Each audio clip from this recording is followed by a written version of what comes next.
Amjad Iqbal metro Pakistan के साथ इस वक्त मौजूद है। सिकेस में हमारे साथ मौजूद है डॉक्टर नदीम सिद्दीकी साहब। आइन से बात करते हैं। डॉक्टर नदीम सिद्दीकी आपकी खिदमत में हाजिर हूँ। 2025 के इफ्तिताह से सबसे पहले पूरी कौम को मैं मुबारकबाद पेश करता हूँ। जनाब 2024 बड़ी मुश्किलों का साल था, अफरा तफरी हंगामे पूरे मुल्क में थे, लेकिन इसके अंदर हमारी सोशल वेलफेयर की एक्टिविटीज़ जारी रहीं और आपको राइट फ्रॉम लियारी से लेके न्यू कराची तक के एक इलाक़ों में हम लोग मेडिकल कैंप्स लगाते रहे हैं और जिसकी गवाही मुख्तलिफ इदारे भी देंगे। जैसे कि हमने रेंजर्स के साथ मिल के 92 विंग के साथ बहुत बड़ा कैंप लगाया लियारी फुटबॉल स्टेडियम में, और जिसमें हर किस्म के वार्ड और सारे टेस्ट वेस्ट सब फ्री थे।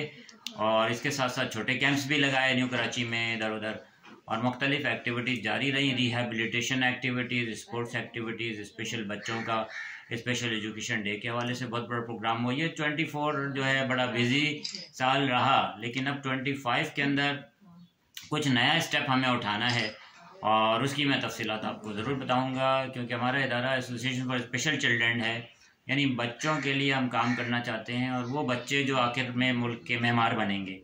तो इन बच्चों के हवाले से एक मैं आप लोगों की नॉलेज में लाना चाहता हूँ। Lost and found child bank बनाने वाले हैं हम लोग, जिसके अंदर आपने अक्सर देखा होगा वीडियो पे व्हाट्सएप के ऊपर लोग कि ये बच्ची मिली है, ये बच्चा मिला है, और जो इसके वालिदैन हैं वो रब्ता करें, तो वो खबर इधर उधर हो जाती है और पुलिस के पास चली जाती है। वो बच्चे और पुलिस भी लेके परेशान होती है कि लॉस्ट बच्चों को लेके हम क्या करेंगे। तो ऐसे बच्चों का कोई डाटा बैंक नहीं है, तो हम लोगों का इरादा ये है कि 2025 में हम एक ऐसा डाटा बैंक बनाएंगे जिसमें पूरे पाकिस्तान के लॉस्ट एंड फाउंड चिल्ड्रन का डाटा होगा, जिससे पुलिस भी फ़ायदा उठा सकती है और कोर्ट्स भी, जो रिस्पेक्टिव कोर्ट्स हैं वो भी फ़ायदा उठा सकते हैं। तो ये हमारा 25 का प्लान है जी।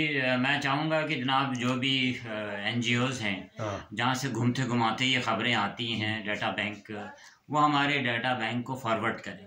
सारे कराची और पूरे पाकिस्तान में जो भी बच्चे मिलते हैं अनअटेंडेड लॉस्ट, तो उसका डाटा बैंक वो हमारे पास डाटा करें और हम अपने कंप्यूटर डिपार्टमेंट में सारे का डाटा मेंटेन करेंगे। और एक हम ऐसा इंशाल्लाह जल्द एक ऐसा नंबर देंगे आवाम को, जिसमें कि हर इदारे के लिए होगा, पुलिस, कोर्ट और पब्लिक कहीं से भी फ़ोन करके व्हाट्सएप पे बच्चों की डिटेल ले सकेगा। इससे बड़ी आसानी होगी और मैं समझता हूँ कि हमारे नेशन के जो बच्चे हैं वही हमारे मुल्क के मेहमान हैं। Thank you.